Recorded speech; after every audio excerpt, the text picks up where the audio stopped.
Today's April 24th, which to the average person is just another day, unless if you're Armenian, Assyrian, and Greek, due to an event that took place 105 years ago by the Turkish Empire, the Ottoman Empire, also called the Young Turks, killing off 1.5 million innocent Armenians, 500,000 Greeks, and 300,000 Assyrians. And me being half Armenian, half Assyrian, I often get asked, Pat, what do you think about this? The fact that it was about to become official, Senate voted for it, Congress voted for it, everybody said okay until it went to the president, and then no one made it official. It was this close. How do you feel about this? And I said, look, it's a lot deeper than this, but there is a solution today on what to do about it.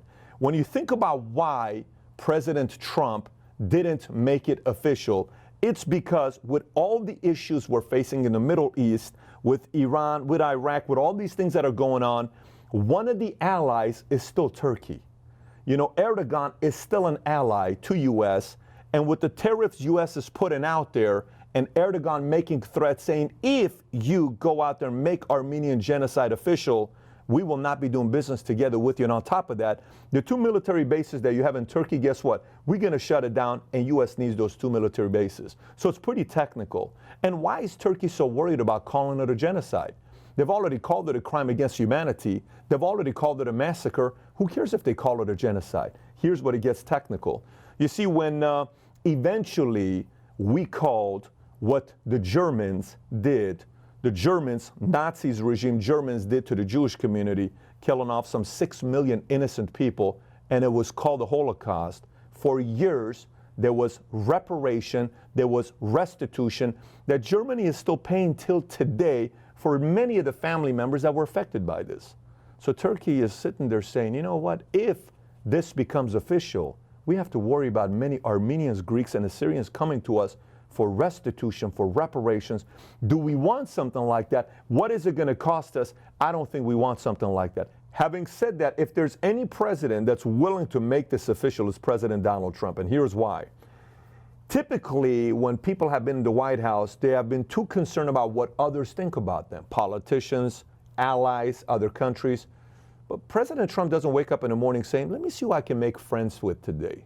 Who can I make happy today? That's not his goal in life. That's not his goal in the day. He gets up in the morning saying, who's bullying us too much? Not going to happen. I'm going to push back. That's his way of doing things. So when Erdogan goes up there and makes a public statement saying, if you make Armenian genocide official, I'm going to remove 2 of your military bases. He doesn't like threats. He does not like threats. This is in your advantage if we do it right. Now, a couple other things you got to be thinking about as well on President Donald Trump. Number one, he admires a very, very famous Armenian who's no longer with us, Kirk Kerkorian, a man who built an incredible real estate empire for himself, MGM, a guy that came up, regular guy, his story, the gambler, who built this massive empire, and Donald Trump said, what a man to build what he built, and he knows he's Armenian. President Donald Trump is also close to Kanye West, who brought his wife Kim Kardashian to the White House, and we all know the Kardashians have some of the biggest following around the world on social media, if not the biggest following on social media. And she's somebody that's a true believer. She went to Armenia, and Kanye West went with her, and that should have a lot of meaning because he wants to be close to those that believe in him, and Kanye West does. So if we were to do something to get the attention of President Donald Trump, how would we do it? Here's how we would do it today.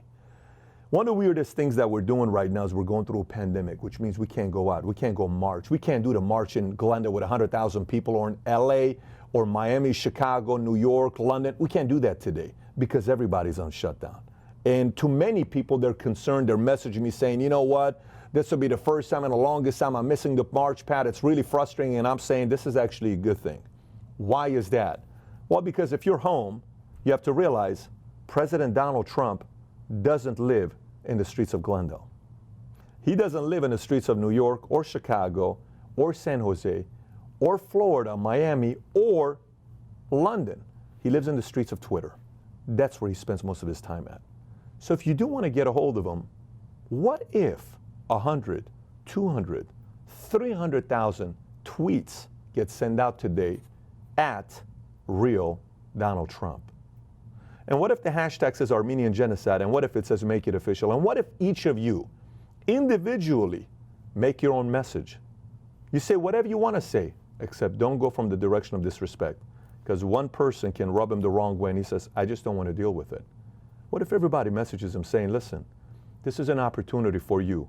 We're in the history books. As this Armenian community keeps getting bigger, the Assyrian community keeps getting bigger, the Greek community keeps getting bigger, you forever will be remembered as the first president who had the courage to go defend the Armenian, the Assyrian, and the Greek community and make this a genocide instead of a massacre.